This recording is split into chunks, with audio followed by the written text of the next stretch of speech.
किसी समय की बात है। भागीरथ नाम के एक पंडित अपनी पत्नी के साथ रहते थे। पंडित भागीरथ बहुत ही समझदार थे, लेकिन गरीबी ने उन्हें अपनी पत्नी के सामने कमजोर बना दिया था। उनकी कम आय के कारण घर में रोज ही झगड़े होते रहते थे। अजी कान खोलकर सुन लीजिए, यदि आज कुछ कमा धमाकर ना लाए तो खाने को हवा और पीने को पानी ही मिलेगा। जानता हूँ भगवान। अच्छा अब मैं चला, लेकिन पीछे से मत टोकना, वरना मेरे साथ साथ तुम्हें भी भूखा ही सोना पड़ेगा। पंडित जी किसी यजमान की तलाश में चल पड़े। उनके मन में तूफान उठ रहा था। उफ, क्या मुसीबत है। काश भगवान मुझे भी एक जादुई चिराग दे देते।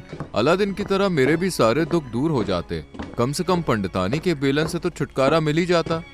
तभी एक व्यक्ति ने आवाज लगाई, अरे ओ पंडित जी, खूब अच्छे मौके पर दिखाई दिए हैं। इन्हीं से पूछ कर देखता हूँ। पंडित जी जरा रुकना तो। अरे क्या मुसीबत है, फिर से पीछे से आवाज लगा दी।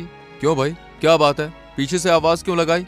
जानते नहीं, पीछे से आवाज लगाना अपशकुन माना जाता है। पहले मेरी बात तो सुन लीजिए पंडित जी, मैं तो आपका फायदा कराना चाहता हूँ, और आप है कि मुझ पर राशन पानी लेकर चढ़े जा रहे हैं। फायदा कराना चाहते हो? अरे भाई तो जल्दी कहो ना अपनी बात। मैं तो घर की बातें सोच सोचकर अधमरा हुआ जा रहा हूँ। आज मेरे पिताजी की 13वीं है। क्या आप मेरे घर चलकर भोजन करने की कृपा करेंगे? देखी और पूछ पूछ, क्यों नहीं कृपा करूंगा भाई, ये तो हमारा खानदानी काम है। लेकिन खाना खिलाने के बाद तो मुझ ब्राह्मण को दान दक्षिणा तो दोगे ना? दक्षिणा दिए बगैर तुम्हारा काम अधूरा रह जाएगा। अरे चलिए पंडित जी, आप कहते हैं तो वो भी दे दूंगा, लेकिन अब आप जल्दी से घर चलने की कृपा करें, क्योंकि सब लोग हमारा ही इंतजार कर रहे होंगे। एक ब्राह्मण की और कमी थी, सो आप मिल गए। अरे भाई तो देर क्यों कर रहे हो, जल्दी चलो। पंडित जी उस व्यक्ति के साथ चल पड़े। वाह, आज का दिन तो वास्तव में शुभ लगता है। मुझे भी भरपेट खाने को मिलेगा और पंडितानी के लिए बांधकर ले जाने के लिए भोजन सामग्री भी। उस व्यक्ति के घर पहुंचकर पंडित जी ने प्रेम पूर्वक श्राद्ध का भोजन किया। भोजन करने के बाद पंडित जी ने कहा, भाई भोजन तो मैंने कर लिया, अब जरा घर के लिए दान दक्षिणा और दे दो। माफ करना पंडित जी, मैंने अपना सब कुछ बेच दिया, तब जाकर कहीं मुश्किल से ये सारा प्रबंध हो पाया है, और कल ही मुझे खरीदार को इस मकान के साथ सारा बचा हुआ अन्य सामान भी सौंपना है। अतः अफसोस है कि दान में मैं आपको कुछ दे नहीं सकता, लेकिन दक्षिणा के रूप में आप ये शीशा स्वीकार करिए। शीशा? ये कोई मामूली शीशा नहीं है पंडित जी, हमारा खानदानी शीशा है। परंतु क्या करूं, मैंने आपको दक्षिणा देने का वादा किया था, इसलिए मैं इसे आपको दे रहा हूँ। पंडिताइन इसमें अपना सुंदर मुखौटा देखेंगी तो खुशी से झूम उठेंगी। पंडित जी ने मन मसोस कर वो शीशा लिया और अपने घर की ओर चल पड़े। उनके दिमाग में पत्नी के बेलन का भूत नाच रहा था। ना मिलने से तो कुछ मिलना ही ठीक है, लेकिन घर जाकर पंडिताइन को क्या जवाब दूंगा? वो तो बेलन दिखा दिखा कर मेरा खून पानी एक कर देगी। और जैसे ही पंडित जी घर पहुँचे, पंडिताइन ने उन्हें देखते ही सवाल दाग दिया। आ गए आप? कुछ लेकर भी आए हैं या रास्ते में ही नैन मटकाते खा गए सब कुछ? अरे भाग्यवान, कभी तो प्रेम से बोला कर, हर समय क्यों बेलन लेकर सर पर चढ़ने को तैयार खड़ी रहती है? अजी प्रेम से बोलने का ही तो ये नतीजा है जो आज तुम्हारे साथ भूखों मरने की नौबत आ गई है। बोलिए क्या कमा कर लाए हैं? कमा धमा कर तो कुछ नहीं लाया। हाँ, तुम्हारे मुंह देखने के लिए ये शीशा जरूर लाया हूँ। लो इसे संभाल कर रख लो, बड़ा कीमती शीशा है। अजी मैं पूछती हूँ किस कूड़ेदान से उठा लाए हो? ये तो बाबा आदम के जमाने का शीशा है। ये मुझे एक यजमान ने दक्षिणा में दिया है। गुस्से में पंडिताइन ने शीशे को जमीन पर दे मारा, लेकिन शीशे के चकनाचूर होते ही उसमें से धुआं निकलने लगा।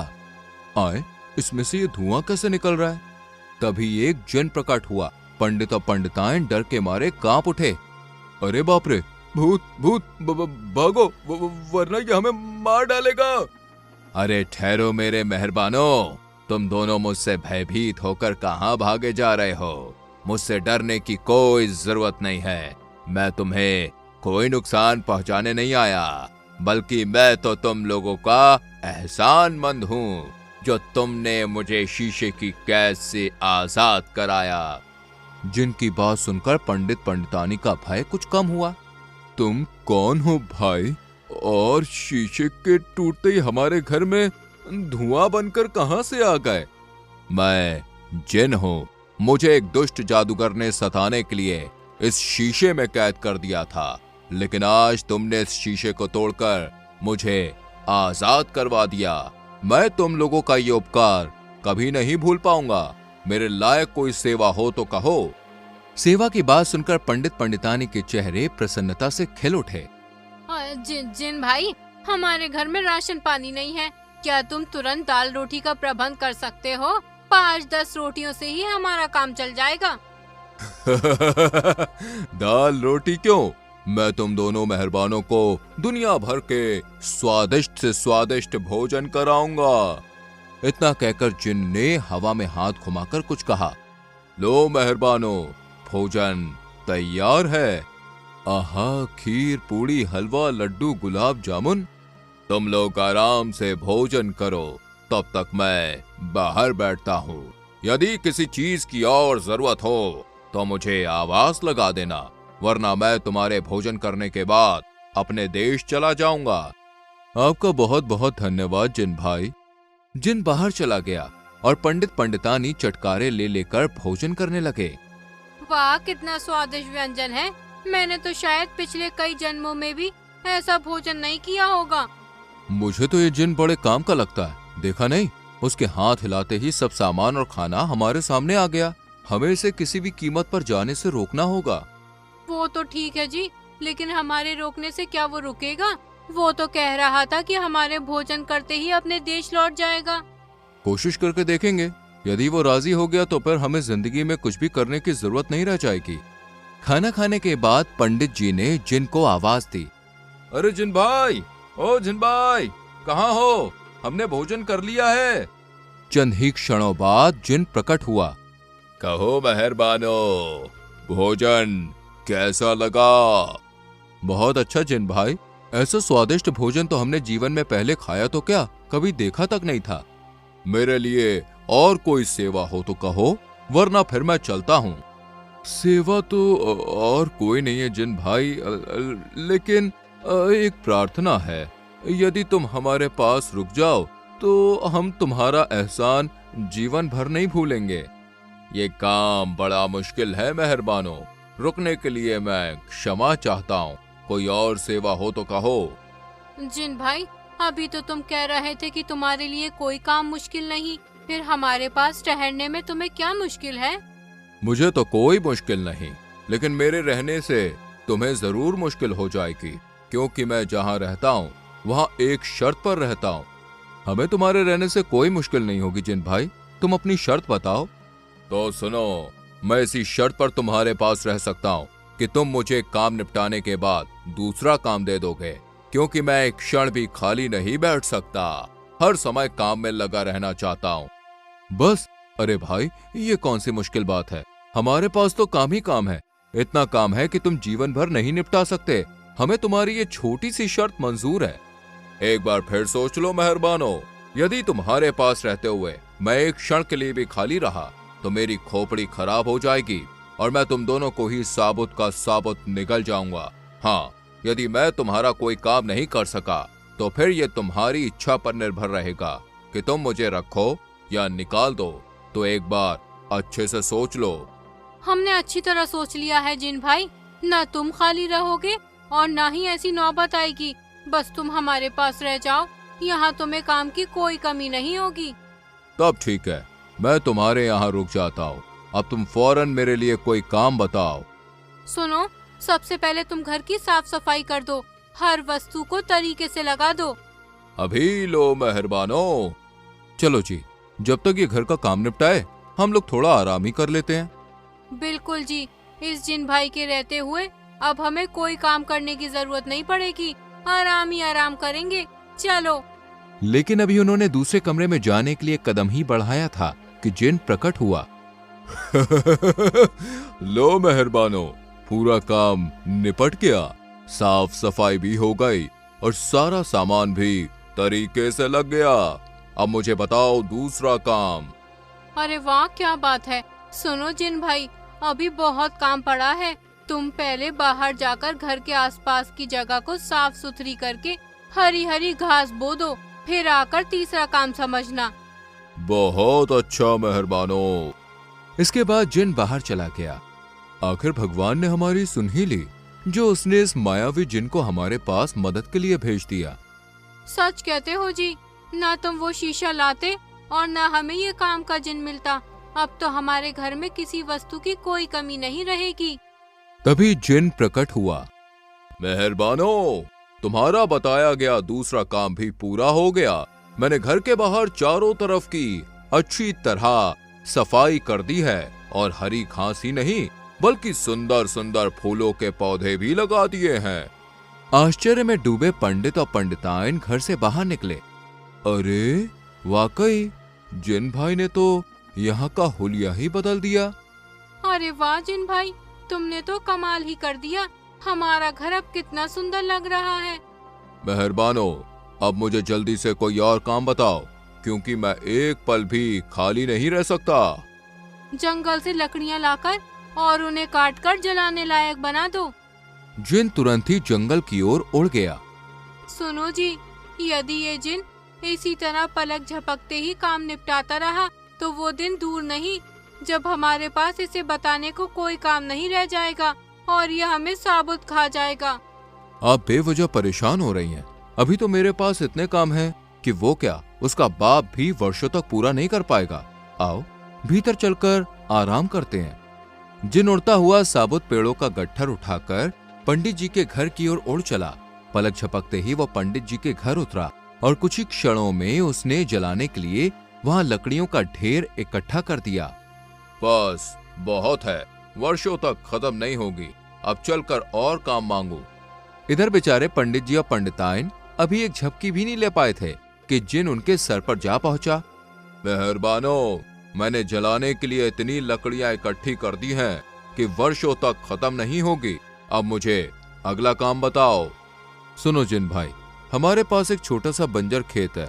तुम उसे उपजाऊ बनाकर गेहूं बो दो तथा एक तरफ कुआं भी खोद दो ताकि समय समय पर सिंचाई की जा सके। जिन पंडित जी के खेत पर उतरा।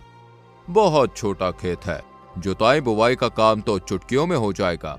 पता नहीं मेहरबान लोग मुझे कोई बड़ा काम क्यों नहीं देते। इसके बाद जिन ने हवा में हाथ घुमाया। तुरंत ही हल और बैल उसके सामने प्रकट हुए।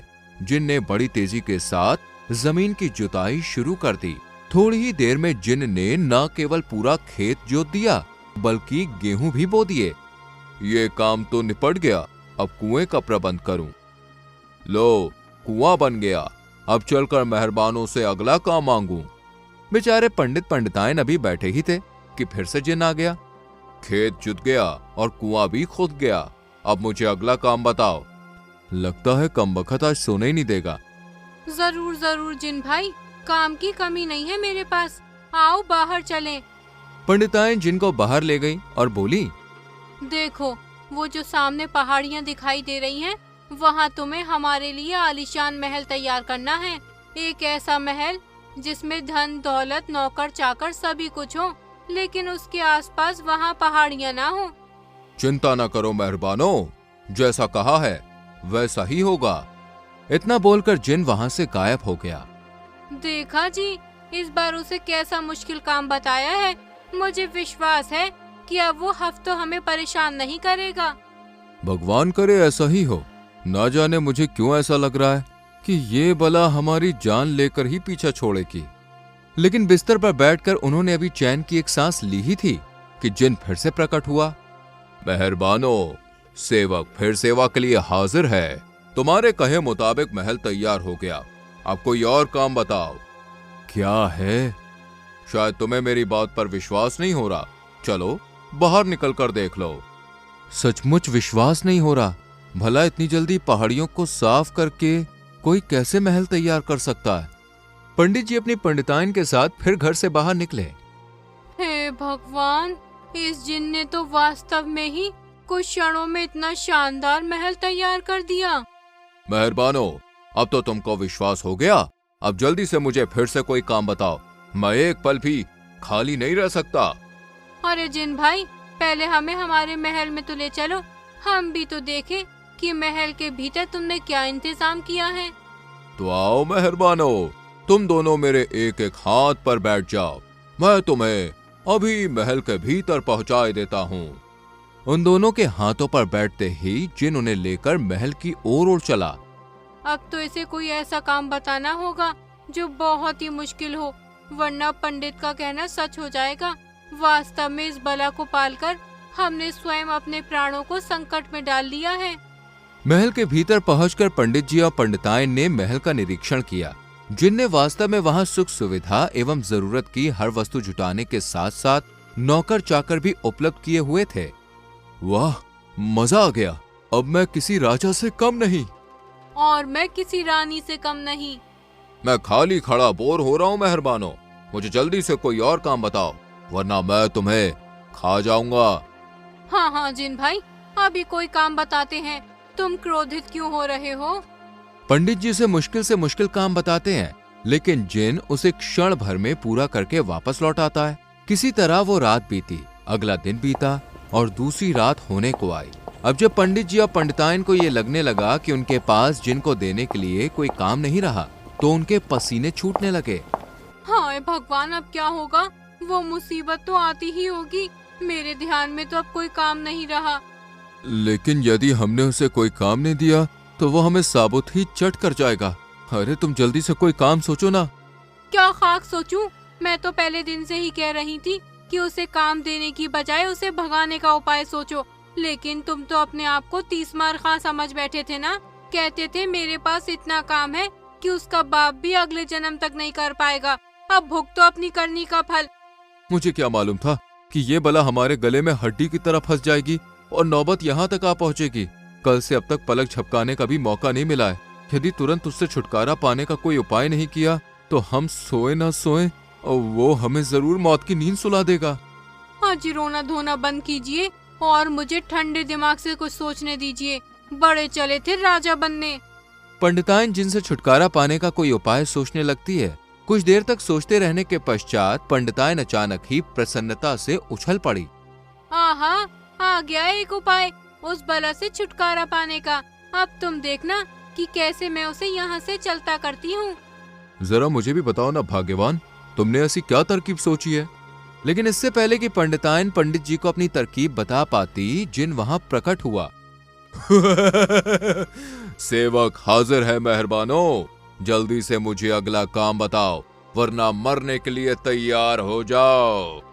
अरे अरे ठहरो जिन भाई, पहले हमारे सारे काम तो निपटा दो, फिर खा लेना हमें। वाह वाह, फिर जल्दी से बताओ ना अगला काम। तुम तो जानते ही हो जिन भाई कि मेरे पति पंडित हैं और इन्हें अपनी पंडिताई के लिए सारे ग्रहों, नक्षत्रों व उपग्रहों का हिसाब किताब रखना पड़ता है। बिल्कुल, इसके बगैर तो इनका काम ही नहीं चल सकता।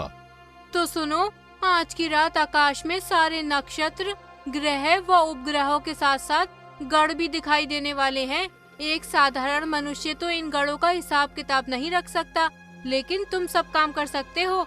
इसलिए आज रात तुम ही उन सब का हिसाब किताब रखो। सुबह तुम्हें हमें ये बताना है कि रात में कितने तारे निकले, कितने उज्जवल हुए, कितने ग्रह, उपग्रह, नक्षत्र और गढ़ दिखाई दिए। बस ये कौन सा मुश्किल काम है?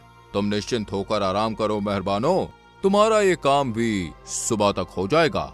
अच्छा, अब मैं छत पर चलता हूँ ताकि अभी से आकाश पर निगाह रख सकूं। जिनके वहां से जाने के बाद पंडित जी ने पंडिताइन से कहा, वाह पंडिताइन, तुमने तो वास्तव में कमाल कर दिया। कम से कम रात भर तक के लिए तो इससे छुटकारा मिल ही गया। रात भर के लिए क्या जी, तुम देखना कल सुबह हमें इससे हमेशा हमेशा के लिए छुटकारा मिल जाएगा। इसके बाद दोनों चैन की नींद सो गए। उधर जिन महल की छत पर गया और आकाश में नजर रखने लगा, लेकिन जैसे जैसे रात गहरी होती गई, आकाश में तारे ही तारे दिखाई देने लगे। अरे वो वहां दिखाने वाला तारा कहाँ गायब हो गया? उफ, अब फिर से शुरू करनी पड़ेगी गिनती। बेचारे जिन ने रात भर आकाश में तारों, ग्रहों व उपग्रहों की गिनती करने की कोशिश की, लेकिन हर बार उसे हार माननी पड़ी। फलस्वरूप गिनती करते करते वो इतना अलसा गया कि रात्रि की तीसरी पहर ही उसके तेज खर्राटे चारों ओर गूंजने लगे। अगले दिन सुबह पंडित पंडितानी ने आवाज लगाई, जिन भाई, ओ जिन भाई, अरे उठो, देखो सूरज निकल आया है। क्या मैं सो गया था? ये कैसी अनहोनी हो गई। जिन भाई, अनहोनी की बात छोड़ो और ये बताओ कि क्या तुमने तारों व अन्य ग्रहों का हिसाब किताब रखा? जरा बताना तो उनकी संख्या किस किस दिशा में कितनी थी। माफ करना मेहरबानो, मैं तुम्हारा ये काम पूरा नहीं कर पाया। मैं कोशिश करता रहा, लेकिन ये अनगिनत तारे, ग्रह और नक्षत्र मेरा दिमाग घुमा गए। सत्यानाश कर दिया। अब पता नहीं कितने साल बाद ऐसा दिन आएगा जब सारे नक्षत्र एक साथ आकाश में दिखाई देंगे। तुम्हारे जरा से आलस से ये सुनहरा अवसर हमारे हाथ से निकल गया। मुझे दुख है मेहरबानो कि मैं तुम्हारा ये काम नहीं कर पाया। अरे कामचोर, तेरे दुख करने से क्या हमारे लाखों का नुकसान पूरा हो जाएगा? बड़ा बनता है मेहनती, क्या तू ऐसे ही मेहनत करता है? मैं भी कितनी मूर्ख हूँ जो इतना महत्वपूर्ण काम तुम जैसे कामचोर आलसी राम के ऊपर छोड़ दिया। जाओ, निकल जाओ यहाँ से। हमें तुम जैसे लापरवाह जिनकी कोई जरूरत नहीं है।